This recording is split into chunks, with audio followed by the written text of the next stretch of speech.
आज बाहेर मस्त जोरदार पाऊस पडतोय आणि आज संकष्टी असल्यामुळे माझा उपवासच आहे. त्यामुळे आज भाजी चपाती बनवायचा अक्षरशः कंटाळा आला होता. मग विचार केला आज घरच्यांसाठी काहीतरी झटपट आणि सोपं गरमागरम बनवूया. आणि पराठा तर घरच्यांचा आवडीचा पदार्थ आहे. आणि सगळ्यात भारी म्हणजे ना पीठ मळायचं ना लाटायचं, हातही बरबटत नाही. ते मी 2 मोठ्या वाट्या गव्हाचं पीठ घेतलं आहे. त्यात 2 मोठे चमचे तांदळाचं पीठ आणि 2 मोठे चमचे बेसन घातलं आहे.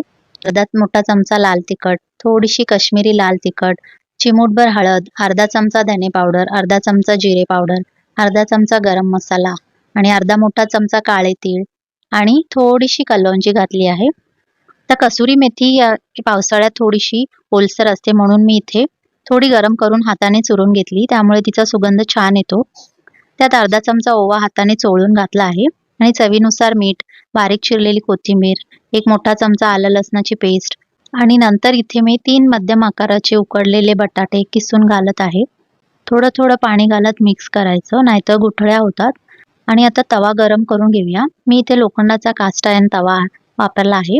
आता तयार केलेलं बॅटर ओतून चमच्याने हलक्या हाताने पसरून घ्या. एकदम डोशासारखं पातळही नाही आणि खूप जाडही नाही. मध्यम जाडीचा पराठा सर्वात छान लागतो. वरून थोडंसं तेल मी स्प्रे केलं आहे. आता गॅस मध्यम ते मंद ठेवायचा. खूप हाय फ्लेमवर तुम्ही भाजू नका आहे.